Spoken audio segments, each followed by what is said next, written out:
I'm going to talk about my tools right now just for a second to show anybody who's not familiar with the rotary cutters. And this is a really handy little case for scissors. If you have nice fabric cutting scissors, I found this online. It's called a scissor sheath, and I think they're pretty easy to find.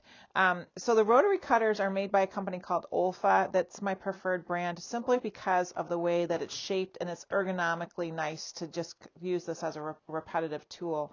There's this size, which is a 45 millimeter size, and this is the 60. This is quite a bit more expensive and good for cutting very thick, like felted sweaters. So for potholder rugs, this is really not necessary, but if you have this, you can totally use it. This one is the one I would recommend for making potholder rugs, 45 millimeter. And for anyone who hasn't used one of these before, they're very, very sharp. So this little button here locks it. So when you squeeze it, it stays put. And then when you push it that way, it frees the blade. So now that sharp blade is exposed.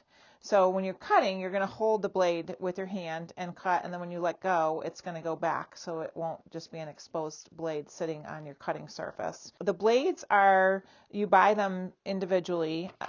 They come in a package that looks something like this.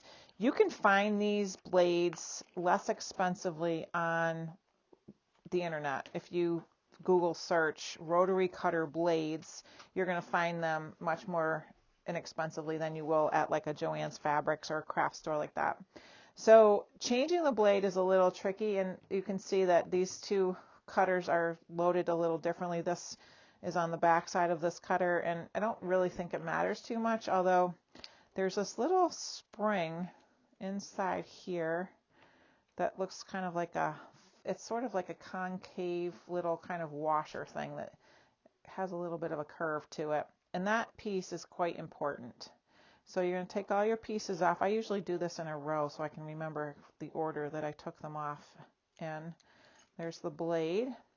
And then you'll notice down in here, there's a lot of kind of that white stuff in there is dust from cutting. And you want to kind of get that out when you go to change your blade just to keep your tool in good working order. And then the back side is just the bolt there. So we're going to put in a new blade, and the way we're going to do that is just the same way we took this off. We're going to put this over here, put a new blade there. This is going to come through here. Then we're going to put the blade. Then we're going to put the little plastic washer thing, and that's also dust in there. So you can kind of get that off. If I wasn't doing this on camera right now, I'd take like an old toothbrush and scrub all of that stuff out. And then you can, on the back, this little piece that's poking through, this piece, there's a little flat side there. You're going to line up the flat side of the washer with the flat side of that. So it sort of kind of locks in place. And then you're going to put this nut down with the open side down and twist that down. One of the things I've noticed after using these tools for a very long time is that sometimes the thread of the nut gets filled with dust. And if that's the case, you want to blow it out. You can even wash it, scrub it. Like I said, with an old toothbrush is a really good way to get all that kind of lint out of there, and that will fasten it down better. If there's lint inside, sometimes your blade wobbles when you cut, and it's a little disconcerting and can kind of lead to non-straight lines.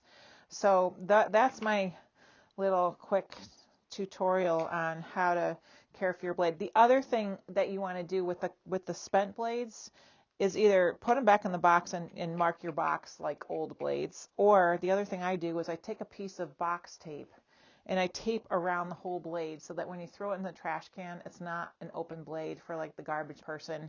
Like if somebody sticks their hand in the trash can, they're not going to get hurt because they're that sharp. This is the 60 millimeter size, and it replaces just exactly the same way with the larger size blade.